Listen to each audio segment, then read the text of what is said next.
வணக்கம் நண்பர்களே, முக்கிய செய்திகளை இந்த பதிவில் பார்க்க போகிறோம். ரங்கராஜ் பாண்டே இருக்கார்ல, ஒரு நேர்காணலில் என்ன வார்த்தையை விட்டுருக்காருன்னா, டிவிக்கே இந்த 2026 சட்டப்பேரவை தேர்தலில் 10 தொகுதி அவங்க ஜெயித்தாங்க அப்படின்னா அரசியல் பேசுகிறதையே நான் நிறுத்திடுறேன், இனி அரசியலே பேச மாட்டேன் அப்படின்னு ரங்கராஜ் பாண்டே ஒரு நேர்காணலில் பேசி வச்சுருக்காப்புல. அந்த வீடியோவை டிவிக்கே சப்போர்ட்டர்ஸ் எல்லாமே ஷேர் பண்ணி, என்ன பாண்டே சார், உங்களுடைய சேலஞ்சிலேருந்து இன்னும் நீங்கள் பின்வாங்கலையே, மே 4ஆம் தேதி ரிசல்ட்டில் பார்ப்போம் அப்படின்னு டிவிக்கே சப்போர்ட்டர்ஸ் பதிவுகள் போடுறாங்க பாண்டேவை டேக் பண்ணி. இந்த சவாலில், இந்த போட்டியில் யார் வெற்றி பெறுவதற்கு வாய்ப்பு இருக்குன்னு நீங்கள் நினைக்கிறீங்க? டிவிக்கே 10 தொகுதிகளுக்கு மேலே ஜெயிச்சிருவாங்களா, இல்லை பாண்டே சார் சொல்கிற மாதிரி 10 விட கம்மியாக தான் ஜெயிப்பாங்கன்னு நினைக்கிறீங்களா? மறக்காமல் கமெண்ட் பண்ணுங்கள். ரெண்டாவது, டெல்லி செல்கிறார் அண்ணாமலை அப்படிங்கிறது ரெண்டாவது செய்தி.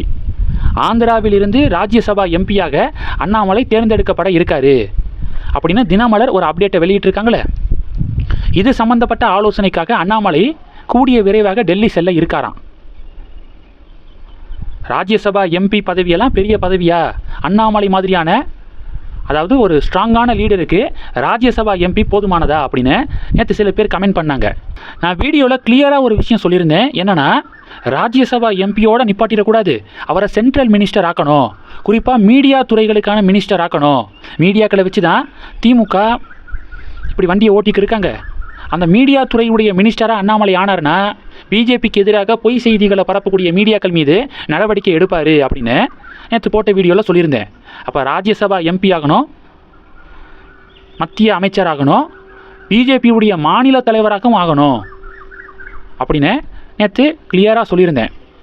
அதை மிஸ் பண்ணிட்டாங்க போல். சென்ட்ரல் மினிஸ்டர், ஸ்டேட் பிரசிடென்ட், இதை சொன்னதை மிஸ் பண்ணிட்டாங்கன்னு நினைக்கிறேன் அதை கமெண்ட் பண்ணவங்க. ராஜ்யசபா எம்பி பதவி மட்டும் போதுமானதா அப்படின்னு கமெண்ட் பண்ணுறாங்க. நான் சென்ட்ரல் மினிஸ்டரும் சொல்லியிருக்கேன், பிஜேபியுடைய மாநில தலைவராகவும் அண்ணாமலையை ஆக்கணும், அப்போ தான் பிஜேபிக்கு ஒரு பிரைட் ஃப்யூச்சர் இருக்குது அப்படின்னு சொல்லியிருந்தேன். ஸோ இது சம்மந்தப்பட்ட ஆலோசனைக்காக அண்ணாமலை கூடிய விரைவாக டெல்லி செல்ல இருக்காராம். இது 2. மூணாவது என்ன பார்க்க போகிறோன்னா, அரவிந்த் கெஜ்ரிவால் மமதா பானர்ஜிக்காக பிரச்சாரம் மேற்கொள்வதற்காக வெஸ்ட் பெங்கால் போயிருந்தார்ல. அங்கே என்ன பேசியிருக்காருன்னா, எலெக்ஷன் கமிஷன் என்ன நினச்சிக்கிருக்கீங்க, 3 லட்சத்துக்கும் அதிகமான இராணுவ வீரர்களை வெஸ்ட் பெங்காலில் எதுக்காக குவித்தீங்க, இங்கே நடக்கிறது தேர்தலா இல்லை போரா?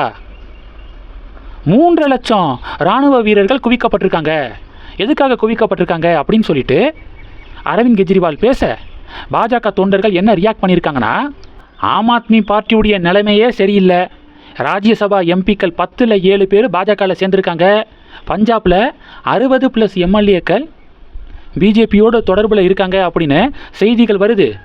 தன்னுடைய கட்சி இஷ்யூவை பற்றி கவலைப்படாமல் டிஎம்சி கட்சிக்காக கேம்பெயின் பண்ண வந்திருக்காரு அரவிந்த் கெஜ்ரிவால். சரி, வந்தது தான் வந்தீங்க, இராணுவ வீரர்கள் எதுக்காக இவ்வளோ பேர் களமிறக்கப்பட்டிருக்காங்க அப்படின்னு கொஸ்டினை கேட்டிருக்கீங்க.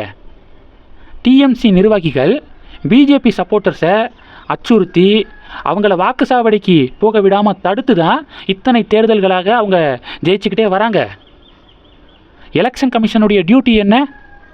ஒவ்வொரு சிட்டிசனும் வாக்குச்சாவடிக்கு போய் அவர்கள் விரும்பக்கூடியவர்களை தேர்ந்தெடுக்கிற, அவர்களுக்கு ஓட்டு போடக்கூடிய அந்த உரிமை ஒவ்வொரு சிட்டிசனுக்கும் இருக்குது. அப்போது அப்படி ஓட்டு போட போகக்கூடிய சிட்டிசனுக்கு பாதுகாப்பு கொடுக்கறது எலெக்ஷன் கமிஷனுடைய டியூட்டி. அந்த டியூட்டியை அவங்க நிறைவேற்றுறாங்க. 3 லட்சம் இல்லை, 10 லட்சம் இராணுவ வீரர்களை களமிறக்கினாலும் தப்பு இல்லை. ஏன்னா இது எலெக்ஷன் கமிஷனுடைய டியூட்டி. நியூட்ரலாக எலெக்ஷன் நடக்கணும் அப்படின்னு எலெக்ஷன் கமிஷன் நினச்சி இப்படி ஒரு டிசிஷன் எடுத்திருக்காங்க. அதையெல்லாம் ஒரு கேள்வியாவா கேட்குறது அப்படின்னு அரவிந்த் கெஜ்ரிவாலுக்கு பாஜக காரங்க செக் வைக்கிறாங்க. இன்னொரு புள்ளி விவரத்தையும் கொடுக்குறாங்க. செகண்ட் ஃபேஸ் எலெக்ஷன் 142 தொகுதிகளுக்கு நடக்குதுல்ல, இதில் ட்ரபிள் மேக்கர்ஸ் 36 மணி நேரத்தில் தேர்தலுக்கு இடைஞ்சல் கொடுக்குற, மக்களை ஓட்டு போட விடாமல் தடுக்க முயற்சி பண்ணுற நபர்கள் மீது எலெக்ஷன் கமிஷன், காவல்துறை ஆக்ஷன் எடுத்துக்கிருக்காங்க. அந்த வகையில் லாஸ்ட்டு 36 மணி நேரத்தில் 1543 பேர் கைது செய்யப்பட்டிருக்காங்க, ட்ரபிள் மேக்கர்ஸ் அப்படின்னு. இந்த டேட்டாவையும் அரவிந்த் கெஜ்ரிவாலுக்கு பாஜக காரங்க ஷேர் பண்ணுறாங்க. இந்த செய்திகளை பற்றி உங்களுடைய பார்வைகளை மறக்காமல் கமெண்ட் பண்ணுங்கள். தொடர்ந்து கனெக்டில் இருங்க, அடுத்தடுத்து நிறையா பதிவுகளை பார்க்க போகிறோம். நன்றி, ஜெய் ஹிந்த்.